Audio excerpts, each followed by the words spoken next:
So Dabi is probably about to have some fried chicken in the next chapter of My Hero Academia, because what he did to Hawks at the end, I think has many Hawks fans kind of sweating, because he's probably being lit on fire. Like, it's bad. Like, it's really, really bad, that final page. But before I get into the whole Dabi, Hawks, and Twice stuff, I want to talk about the beginning of the chapter that is focused on, you know, let's say Fat Gum, Sun Eater, and Tokoyami. I want to talk about them first, because it's an important segment, but I want to get that out of the way before I get into the real beef of the chapter, stuff that is very emotional, has been building up for these last few chapters. Tokoyami. My boy Tokoyami, he got such a major spotlight within this chapter, and I've always been straight up with all of you. I love Tokoyami. He's a great character. I love his design. His quirk is awesome. His Stendo power, it's great. And seeing him actually have a major spotlight within this chapter, it kind of makes sense from what was previously set up within the series, but I'm just glad to see him here. And what I mean by what was previously set up, if you remember, like, chapters ago, when we saw, you know, who Tokoyami was interning under, it was Hawks, and he learned quite a bit, and we kind of have a little bit of a flashback within this chapter, showing Tokoyami's training, what Hawks said to him. It just all around, it's a really good chapter, nice callback to the previous stuff, but also seeing Tokoyami's growth as a, you know, hero, someone that's actually able to go toe-to-toe with even Redestro himself. Now, that needs to be talked about and analyzed, and I'll talk about that in a second, but I'm very happy to see that Tokoyami is having a major, you know, spotlight, and he actually did something incredibly important within this chapter by literally holding up the villains where they're not able to actually escape easily anymore, and now there's like only one major exit, and so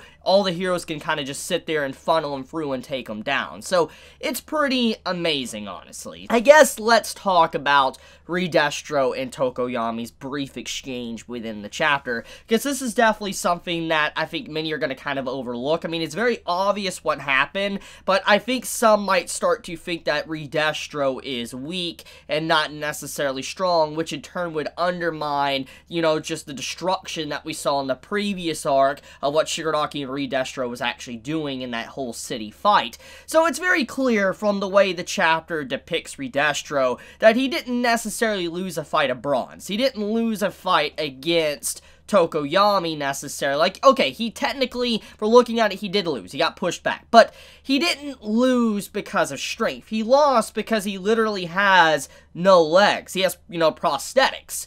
And you can even see them literally shatter upon impact. Before they even break off and he starts sliding down the stairs, you can literally see the impact of when Tokoyami literally impacts Redestro. Redestro holds him in place. You see the legs literally bolt backwards. You can actually see the destruction of the legs and all that, and then they shatter and crack and he falls backwards. It's not necessarily Redestro being weak and losing in a strength game. He lost because the very prosthetics that are not really a part of his body, like really him, lost and he got pushed backwards. So it's kind of sad, honestly, to see Redestro in this state, because we know for a fact that if he wasn't like what he is right now, like if you didn't lose his legs, he probably would be insanely powerful. You'd probably been able to actually hold that hallway, and Tokoyami would not have been able to push him down the stairwell and block that entire exit. I don't think that would have been possible. There would have definitely been a harder fight to close that stairwell just because of Redestro's strength. We saw what he's capable of. We know for a fact the man is ridiculous. So because of that fact, it's just interesting to see that because of the fight he had with Shigaraki, that everlasting wound he has, he's not going to ever be at his maximum strength. I do wonder if maybe as this arc progresses, if Shigaraki's able to get out of his test tube and all that, you know, and actually be the ultimate, you know, like creation from the good doctor, I do wonder if maybe he might have some form of healing capabilities to fix Redestro. I could definitely see something like that happening, maybe Redestro gaining his legs back to be able to fight at full maximum strength. That would be really freaking cool if that was actually possible. I guess let's talk about, you know, the scene with Sun Eater. So Sun Eater, we know how Sun Eater's quirk works. It's nothing brand new or anything like that, but as I've talked about many times and others have talked about, his quirk has so much utility to it that he honestly can fight almost in any different situation depending on what it is. It really just depends on the opponent, but overall, depending on what he eats, etc., he could really be a really good opponent for most villains. And you can see just the way he's able to use his centaur and multiple other things he eats to his advantage within, or not centaur, I guess horse he uses and he just turns into a centaur. It just shows how strong his quirk is, and I'm glad to see him just have another spotlight after such a long time of kind of not being really in the series. I mean, obviously he was recently in the anime, and I'm just glad to see him back in the manga, and Fat Gum as well. It just, there's a lot of nice little scenes with all these heroes and stuff getting a good showcasing that we haven't seen in a while since, like, the Overhaul arc. Let's talk about the real meat of the chapter, which is the stuff with Hawks and Twice. So, we know for the past few chapters, it's been an interesting development with Twice and Hawks. Twice is in a situation to where he literally feels like he was just betrayed by a good friend. A good friend he knew. He thought he knew.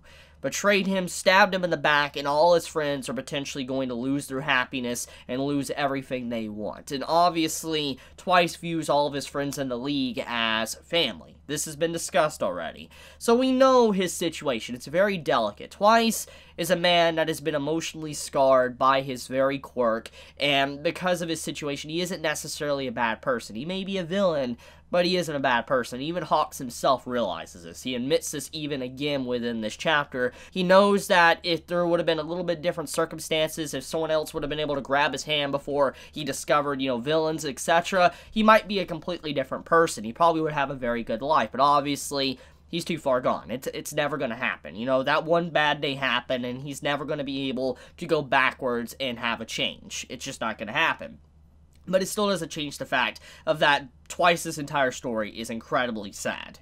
And we know Hawks' situation as well. We know for a fact he does have a lot of emotion for Twice in this fight. Like, it's very clear. Hawks doesn't want to hurt Twice. He doesn't want to hurt him, but he has to because he is a hero that has to capture a villain. And it's a very delicate situation for him as well, because this is probably the first time that he's really encountered someone that is a villain, but not really a villain. And he understands now kind of how the system failed him in a way, and it hurts him.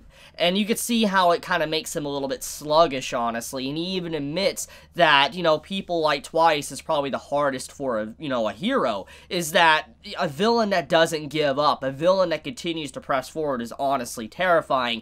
And it's kind of interesting that this is a kind of trope or a cliche that is usually thrown on top of heroes as well. Think of countless other stories, okay? Not just shonen, but countless other stories of heroes that refuse to give up and they continue to press forward and take down the major villain. That is what normally we see, but obviously the situation is reversed. It is now the villain that is not giving up, not going down, because he has something he wants to protect, something he loves, and Hawks realizes just how scary that is. It's not just heroes doing that to villains, it's villains doing that to heroes, and I just like how Horikoshi incorporates the fact that, you know, it's not just heroes are able to use these cliches, power friendship, power love, etc., or family, bond, all that. You see the villains doing it as well. So yeah, just I really like that situation. The explanation behind Hawks wanting to be the fastest, wanting to be quick to the uptake and all that, because there is villains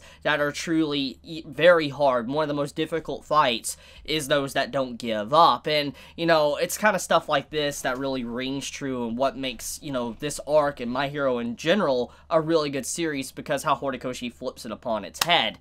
So let's talk about the powerful segment of Twice summoning his friends. He's like, you're no friend of mine or whatever, and he's like, these are my friends, I will protect them, I will protect their happiness, and you see how they all form around Twice and all that. His entire group, his original group, form around him. Hawks completely decimates them, and they're gone in an instant.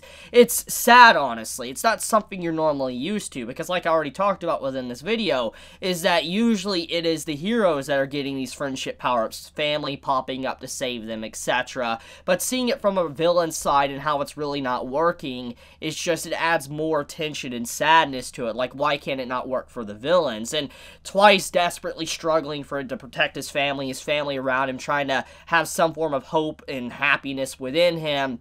It continues to put that emotion on top of your shoulders. Like, you don't really know who you want to win. Do you want Hawks to win? Obviously, it's the right thing to have Hawks win because there won't be more deaths.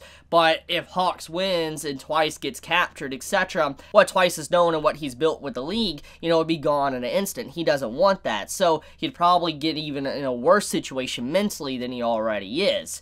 So there's just so many things to really pull from that, and I think it's probably one of the most emotional panels, just seeing him create his friends and then they're demolished like that. And then on top of that, how, you know, even Hawks himself says, usually when you're in a situation like this where one side won't give up, one of them has to die. And it seems like Hawks himself even admits that if it keeps up, he will have to kill Twice. Like, there's no stopping that fact. He will have to put the man down because of just how scary and powerful his ability is. Because if Twice is to leave that room, the entire fight would change completely, and there would really be no stopping the villains from winning against the heroes. Because all Twice has to do is keep replicating, even if they're not as durable anymore. It doesn't change the fact that the more copies he has, the stronger, you know, they could continue to get, and he could continuously pump them out, and the heroes will slowly be whittled down, weaken, and then fall. But okay, now Dabi pops up, which this goes along with the theme I've been talking about with the whole friendship power-up, etc.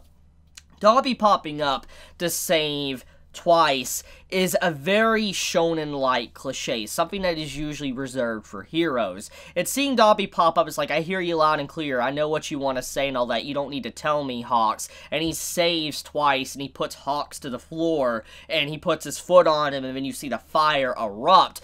That right there is pretty epic looking, but on top of that, it's scary, because Hawks is getting a face full of just flame right to the face, and from what we know, he's definitely not fire resistant, so that is definitely very scary. So because of that whole ordeal, Hawks might already be out of commission. But there is a lot of things to really look at this. Number one, we have to see this from the perspective of what Dabi said. He said that Hawks obviously has emotion for Twice. That is why he probably didn't see Dabi coming, and why he got defeated like he did at the end of this chapter. And it does make me wonder if Dabi might show some form of compassion for maybe Hawks in some way, because Dabi's entire backstory, his character is very question marky. Like, we don't really know much about Dabi. Well, like I said, we've talked about the theories of him being Endeavor's son and all of that, and well, we know all this. That's an old story, and it could definitely be revealed at this time. But even then, though, Dabi is a big question mark. We don't know if he will forgive Hawks, or if he will actually just take Hawks down. I mean, most likely, judging by the interaction we saw between Dabi and Twice, Dabi is probably just in the same boat as Twice. He cares about Twice, he cares about the League, and he doesn't want to see them get hurt and lose their happiness. So because of that fact, I think he will definitely put down the enemy that is Hawks right then and there. So it's going to be interesting. It's an interesting fight. It's a 2v1. Technically, it's like thousands upon thousands v1, because if Twice is able to duplicate without stopping, obviously Hawks is going to get completely defeated. He already has his hands tied with, you know, Twice. Now Dabi being in it, that's kind of scary because of his AoE ability. Speaking of which, Dabi demonstrated something that I don't think we've really ever seen from his character. He used fire from his feet, his legs, which, correct me if I'm wrong, but I don't think we have actually ever seen Dabi use his fire from any other part of his body but beside his hands. But for him to be able to use fire from his foot, his feet, and all that, that means that there is more to his abilities than we didn't even know. Like, is this an upgrade that he's gotten recently, like his quirk evolved a little bit, or has he always had this but he's just kept it hidden? There's so many questions I have about that, but him using fire through his feet does make him a little bit scarier, because even if you disarm him, that means he can also use it from different parts of his body. That means he probably could just massively explode with fire out of him, and there's really nothing you can do. He can, like, become a human torch. But we'll see where it goes. But, I think I want to wrap up the video here. Let me know your thoughts in the comments below. If you enjoy my content, please subscribe. If you like this video, please leave a like. And if you want to get notified for whenever I upload a video, please click the bell icon down below. And with that, Chibi out.